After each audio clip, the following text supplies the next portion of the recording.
Hello everyone, welcome to Ashok Academy. ये अपना 20 lecture था, ठीक है। इसके पहले के 19 लेक्चर नहीं देखे तो वो देख लीजिए, ठीक है। इसके पहले के लेक्चर में अपन ने क्या देखा था, वोल्टेज रेगुलेशन की डेफिनेशन देखी थी, ठीक है। उसके बाद में वोल्टेज ड्रॉप किस दोनों क्वांटिटी पे डिपेंड करता है, एक करंट, लोड करंट, और सेकंड क्या था, टाइप ऑफ लोड, ठीक है। तो अभी देखेंगे अपन ग्राफ बिटवीन किस किस के बीच में, secondary terminal voltage, secondary terminal voltage, secondary terminal voltage, इसको दिखाओ V2 से, और इसके बीच में लोड करंट IL, ठीक है, लोड करंट IL। तो देखो, और I2 करो, ये सेम I2 करंट इस लोड में से भी फ्लो होगा, ठीक है। तो अभी देखो, ऐसे इमेजिन करो कि ये V2 एक आइडियल वोल्टेज है, ideal secondary voltage. V2 ideal secondary voltage. तो पहले ऐसा कंसिडर करो कि कोई लोड कनेक्ट नहीं है, ठीक है। अभी लोड कनेक्ट नहीं है मतलब क्या हो जाएगा, ये लोड निकल जाएगा, ये लोड निकल गया तो यहाँ पे क्या हुआ, ओपन सर्किट हो गया। ओपन सर्किट मतलब यहाँ पे करंट का पाथ क्या है, ओपन है। तो I2 की वैल्यू क्या आ जाएगी, 0। I2 की वैल्यू क्या आ जाएगी, 0। तो कोई वोल्टेज ड्रॉप है क्या इस बीच में, नहीं, ठीक है। इसके कारण क्या हो जाएगा, E2 is equal to at no load, E2 is equal to क्या हो जाएगा, V2, ठीक है। ये अपन ने V2 कंसीडर किया था, यहाँ पे क्या आ जाएगा, E2 is equal to V2 at no load, और ये पॉइंट पे E2 is equal to V2 no load, और लोड करंट की मैग्नीट्यूड क्या है, 0 एम्पियर। ये हो गया, ठीक है, ये हो गई नो लोड कंडीशन। अभी देखो, जो फुल लोड पे अपन देख रहे हैं, तो ये किस किस में डिपेंड कर रहा है, एक तो लोड करंट के मैग्नीट्यूड पे, और सेकंड नेचर ऑफ लोड। तो समझ लो कि एक केस में अपन क्या ले रहे हैं, इंडक्टिव सर्किट ले रहे हैं, इंडक्टिव लोड।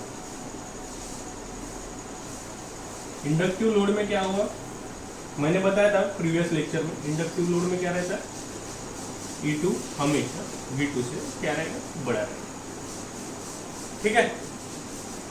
तो इसका ग्राफ कैसे आएगा, जैसे जैसे लोड करंट बढ़ेगा, ये ब्लैक कैंसिल है, तो जैसे जैसे लोड करंट बढ़ेगा वैसे वैसे अपना वोल्टेज क्या होगा, डिक्रीज होगा फॉर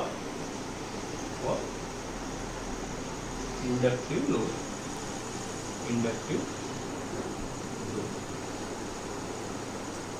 और फॉर कैपेसिटिव लोड मैंने तीनों कंडीशन लिखी थी, ठीक है।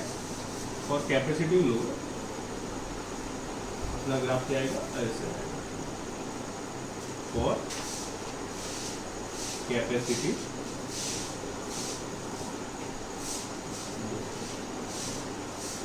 तो ये ग्राफ पे आप बोल सकते हैं कि for inductive load voltage regulation हमेशा क्या रहेगा, पॉजिटिव रहेगा, ठीक है। क्योंकि वोल्टेज रेगुलेशन का फॉर्मूला क्या था, वोल्टेज रेगुलेशन का फॉर्मूला क्या, voltage regulation is equal to E2 minus V2 divided by E2 into 100। तो इंडक्टिव लोड के लिए हमेशा E2 क्या रहेगा, V2 से बड़ा रहेगा, ठीक है। E2 अगर V2 से बड़ा है तो आने वाला जो प्रोडक्ट आएगा, जो क्वांटिटी आएगी, वो हमेशा कौन सी आएगी, पॉजिटिव आएगी, ठीक है। लेकिन फॉर कैपेसिटिव लोड अपने को तीन कंडीशन मिली थी, E2 less than V2, E2 is equal to V2, और V2 greater than E2। Therefore अपन उसमें से क्या कह सकते हैं, वोल्टेज रेगुलेशन पॉजिटिव, निगेटिव और जीरो, तीनों क्या है, पॉसिबल है फॉर कैपेसिटिव लोड, ठीक है। तो अभी देखो एक्सप्रेशन फॉर, अभी देखेंगे अपन expression for approximate voltage drop with the help of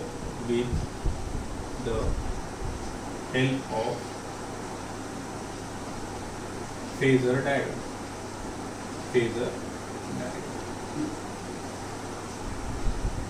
ठीक है, तो फेजर डायग्राम निकालने के लिए क्या पता चाहिए कि रेजिस्टेंस में करंट और वोल्टेज के बीच में एंगल कितना रहता है, 0.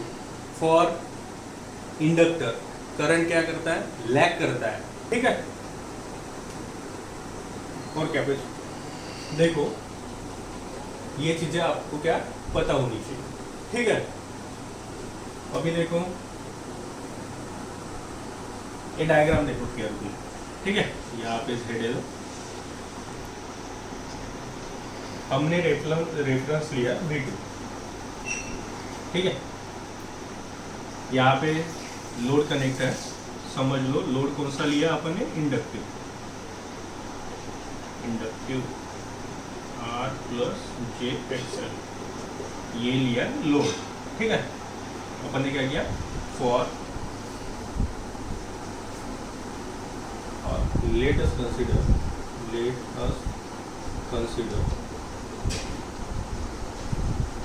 nature of load it's inductive, मतलब ऐसा R प्लस JXL. ठीक है, therefore I2 lag V2 by an angle of phi2 is considered. आपको पता है इंडक्टर में कौन सी क्वांटिटी लैग करती है, करंट लैग करता है. ठीक है, तो हमने क्या किया, टर्मिनल वोल्टेज V2 रेफरेंस ले ली. देखो केयरफुली देखो, हाँ फेजर डायग्राम एक बार समझ में आ गई कि आपको वोल्टेज रेगुलेशन में दूसरा कुछ करने की जरूरत नहीं. ठीक है, इसमें से स्पेशली अप्रोक्सीमेट वोल्टेज ड्रॉप अपन कैसे लिख रहे हैं. ठीक है, ये समझ लो एक बार.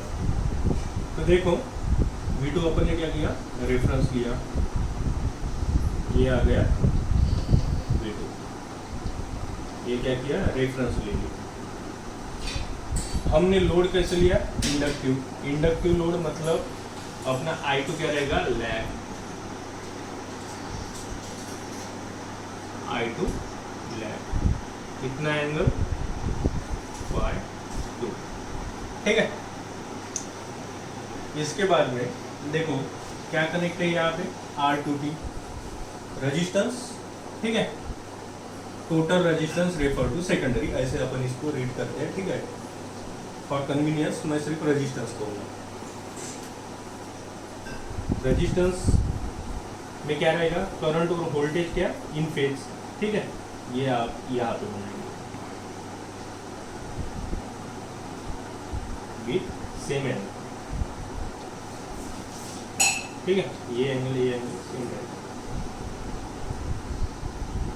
ये हो गई क्वांटिटी I2 R2T, और इसको भी अपन पहले लिखते हैं VRS. ठीक है, ये हो गई एक क्वांटिटी. इसके बाद में क्या है, इंडक्टर.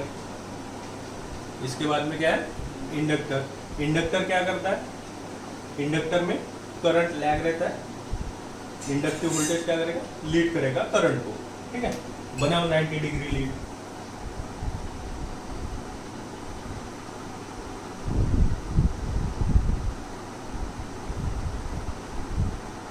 ये हो गया I2 X2T. ठीक है, इसको अपन ऐसे लिखते हैं VL. ठीक है, अभी देखो ये अपन ने इस डायग्राम पे से निकालना। ठीक है, यहाँ तक क्लियर है। इसके बाद में कंस्ट्रक्शन चालू कर। अपने को क्या करना है, टोटल अप्रोक्सीमेट वोल्टेज ड्रॉप निकालना है। ठीक है, अप्रोक्सीमेट वोल्टेज ड्रॉप के पहले मैंने एक, ठीक है, पिछले लेक्चर में एक एक्सप्रेशन लिखा था, E2 is equal to V2 plus approximate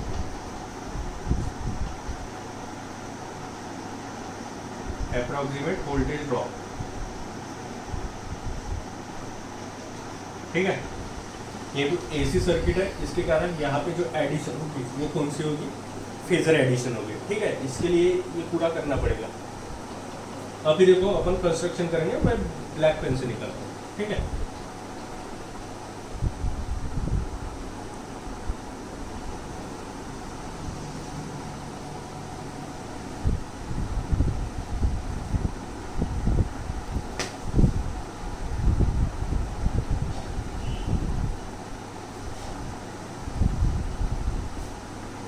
यहाँ पे परपेंडिकुलर निकल।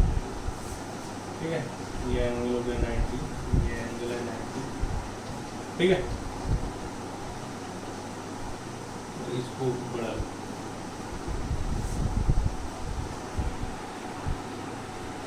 ठीक है, ये सेम है लाइन, इसको बढ़ा लो। अभी देखो कौन सा भी नाम दे दो। ठीक है, इसको दिया A B C। ठीक है, ये दो लाइन एक दूसरे को क्या है, पैरेलल है, इसके कारण ये एंगल सेम बनेगा φ2। और कंस्ट्रक्शन करते वक्त अपन ने ये लाइन ऐसे निकाली कि ये φ2, ये एंगल और ए एंगल क्या रहेगा, सेम रहेगा। ठीक है, बस हो गई। अभी देखो अपना जो वोल्टेज ड्रॉप रहेगा ये कितना रहेगा, AC कितना रहेगा, approximate voltage drop is equal to approximate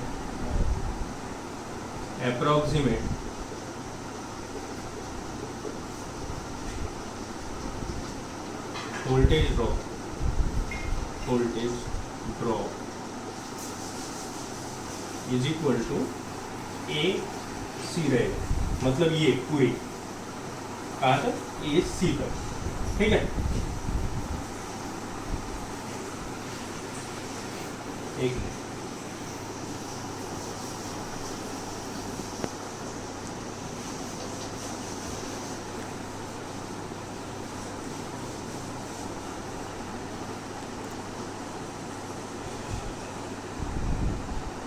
यहाँ तक रहेगा।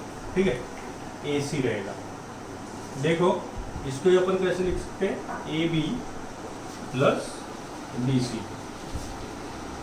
ठीक है, तो अभी सिर्फ एक आपने पहले शायद 9th क्लास में वगैरह पढ़ा होगा। देखो अपन कंपोनेंट कैसे लिखते हैं। ठीक है, ये एक मैंने लिया राइट एंगल ट्रायंगल।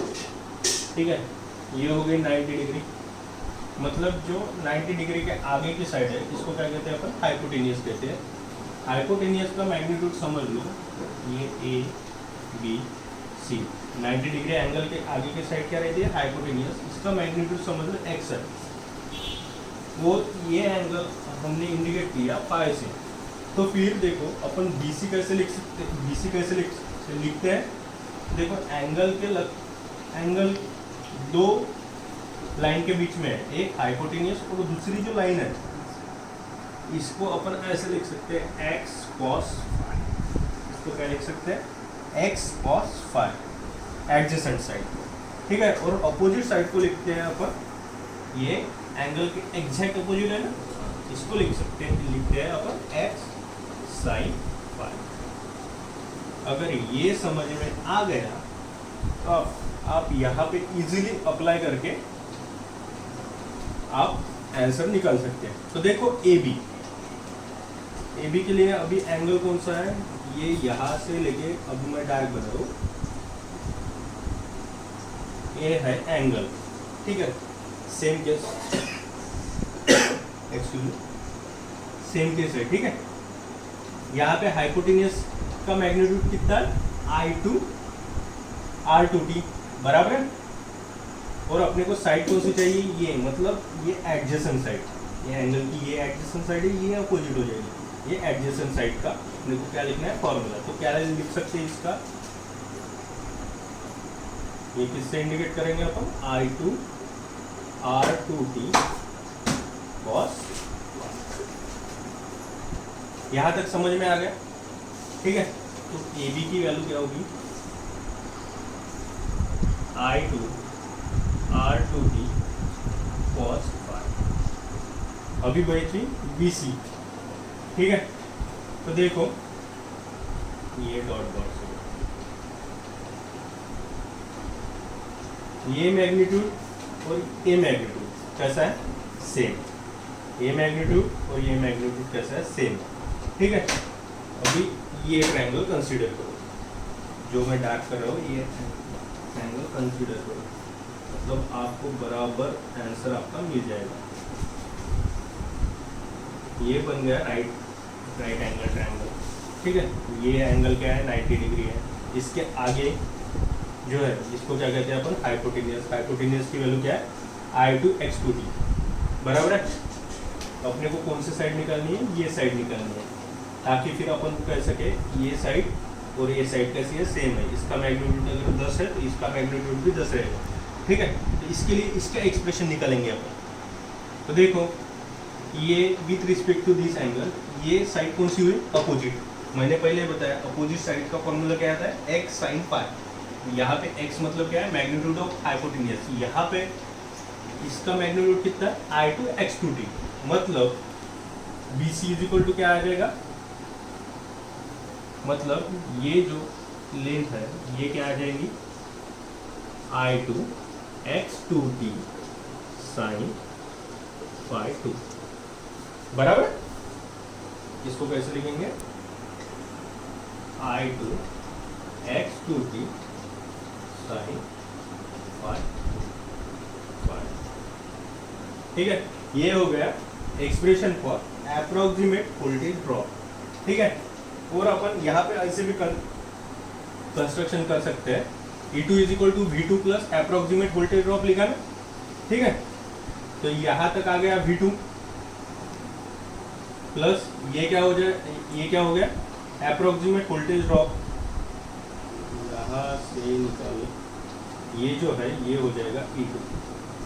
तो यहाँ पे जो एंगल बना वो आपको मतलब डायग्राम पे से ही दिख रहा होगा, ये एंगल क्या रहेगा, स्मॉल एंगल रहेगा, ठीक है। और इसका कॉस एंगल, मतलब इसको अपन ऐसे भी लिख सकते हैं, E2 is equivalent to V2, क्योंकि क्यों, इसका क्या हुआ, ये एडजेसेंट एंगल होगा। तो इसको क्या लिख सकते हैं अपन,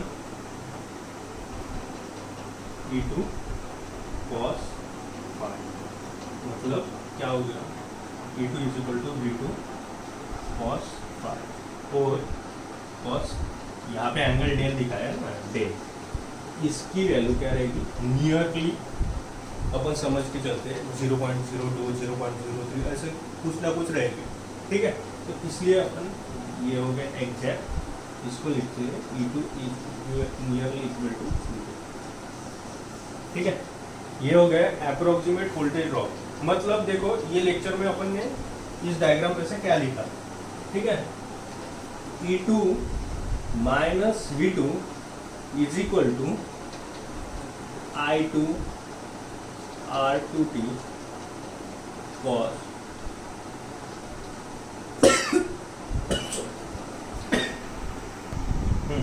E2 minus V2 is equal to क्या है, I2 R2T cos phi plus I2 X2T sin phi 2, ठीक है। ये किसके लिए हो, फॉर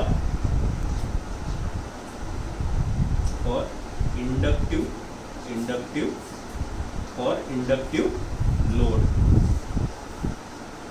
और रेफर टू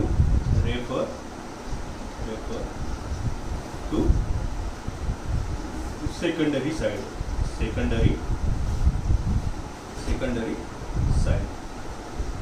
ठीक है। अभी देखो आगे,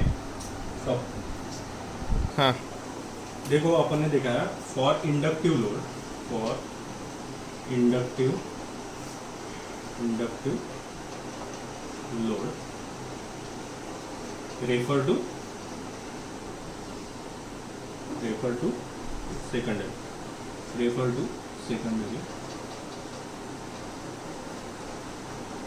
फॉर्मूला क्या मिला अपने को, approximate voltage drop E2 minus V2 is equal to I2 R2T cos phi 2 plus I2 X2T sin phi 2। ठीक है। Similarly for inductive load refer to primary, for inductive load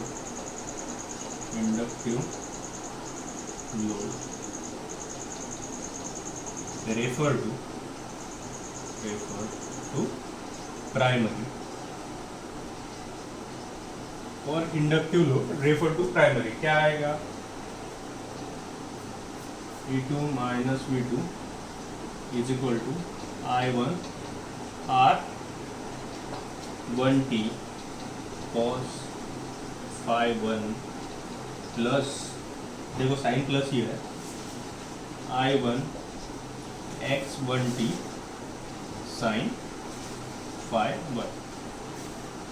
अगर हमने सपोज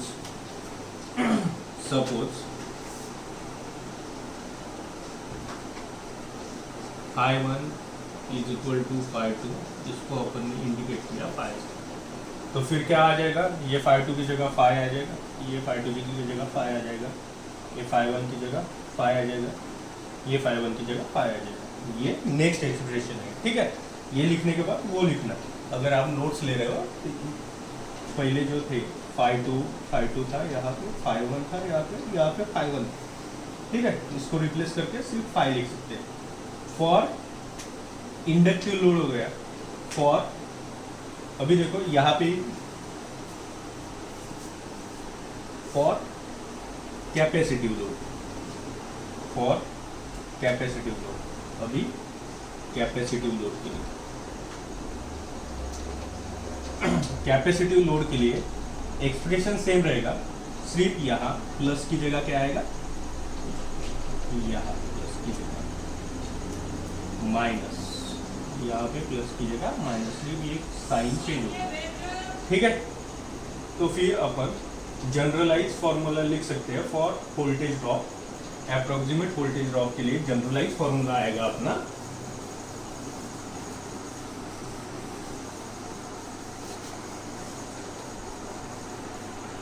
वोल्टेज रेगुलेशन